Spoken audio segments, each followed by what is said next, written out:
जरा सोचिए एक ऐसे बॉन्ड के बारे में जो पैसे एक साथ लौटाने के बजाय धीरे धीरे किश्तों में वापस करे, कुछ कुछ एक सैलरी की तरह। है ना दिलचस्प? आज हम नासिक म्युनिसिपल कॉर्पोरेशन की इसी अनोखी इन्वेस्टमेंट अपॉर्चुनिटी को समझने वाले हैं। चलिए जानते हैं कि आखिर क्या चीज इस बॉन्ड को इतना खास बनाती है। यही सवाल तो इस पूरी कहानी की जड़ है। देखिए, आमतौर पर तो हम सालों तक इंतजार करते हैं कि हमारा लगाया हुआ सारा पैसा एक बार में वापस मिल जाए। लेकिन ये मॉडल ये उस पूरी सोच को ही पलट देता है। किस्तों में मूलधन वापस करके ये एक इन्वेस्टर के लिए कैश फ्लो का पूरा गणित बदल देता है, और शायद रिस्क को भी। तो यही वो अनोखा स्ट्रक्चर है जिसे अब हम परत दर परत खोलने जा रहे हैं। ठीक है, तो ये बॉन्ड काम कैसे करता है, इसमें घुसने से पहले चलिए जरा इसके जो मेन आंकड़े हैं उन पर एक नजर डाल लेते हैं। आखिर कितना बड़ा है ये पूरा ऑफर और कौन इसमें हिस्सा ले सकता है। इस पूरे इशू का साइज है 200 करोड़ रुपए। जी हाँ, 200 करोड़। ये काफी प्रभावशाली है। ये एक बड़ी रकम है जो इशारा करती है कि नासिक में बड़े इंफ्रास्ट्रक्चर प्रोजेक्ट्स की प्लानिंग है। ये आंकड़ा हमें बताता है कि इस बॉन्ड इशू के पीछे की सोच कितनी बड़ी है। और यहां आती है रिटेल इन्वेस्टर्स के लिए सबसे काम की बात। मिनिमम इन्वेस्टमेंट सिर्फ 10,000 रुपए है। मतलब ये सिर्फ बड़े बड़े फाइनेंशियल इंस्टीट्यूशंस के लिए ही नहीं है, बल्कि आम लोगों के लिए भी शहर के विकास में हिस्सेदार बनने का दरवाजा खोलता है। ठीक है, तो बड़े आंकड़ों से हमें एक मोटा मोटा अंदाजा तो मिल गया, लेकिन असली इनोवेशन, असली जादू तो इस बॉन्ड के डीएनए में ही छिपा है। चलिए अब इसे डीकोड करते हैं ताकि हम समझ सकें कि ये असल में कैसे काम करता है और बाकी सबसे अलग क्यों है। किसी भी बॉन्ड की कहानी फेस वैल्यू से शुरू होती है। इसे आप बस एक बॉन्ड यूनिट का प्रिंटेड प्राइस समझ लीजिए। इस बॉन्ड के लिए ये बेस वैल्यू है 1,000 रुपए। एक सीधा सा नंबर है ना? लेकिन जैसा कि हम आगे देखेंगे, इसे वापस पाने का तरीका बिल्कुल भी सीधा नहीं है। और बस यहीं से पूरा खेल पलट जाता है। एक साथ मूलधन वापसी के बारे में हम जो कुछ भी जानते हैं उसे कुछ देर के लिए भूल जाइए। ये 1,000 रुपए हमारे पास एक बिल्कुल ही नए और अनोखे तरीके से वापस आने वाले हैं।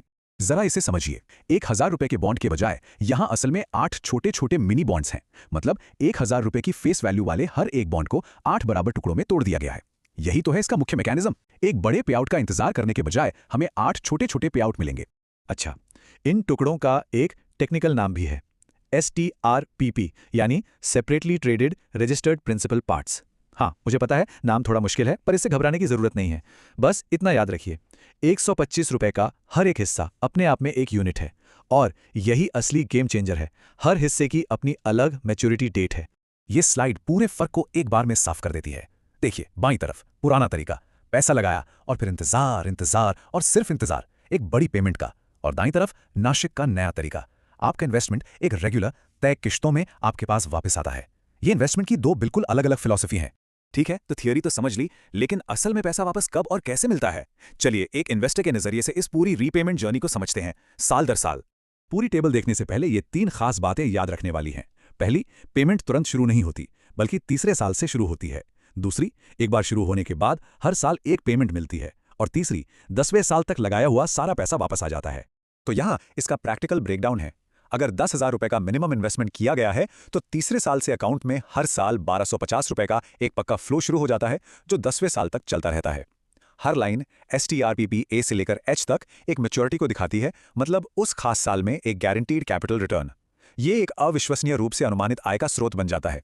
तो हमने ये तो समझ लिया कि ये कैसे काम करता है, लेकिन अब सवाल है तो क्या, मतलब एक इन्वेस्टर के तौर पर इस किश्तों वाली रीपेमेंट संरचना का असल में मतलब क्या है?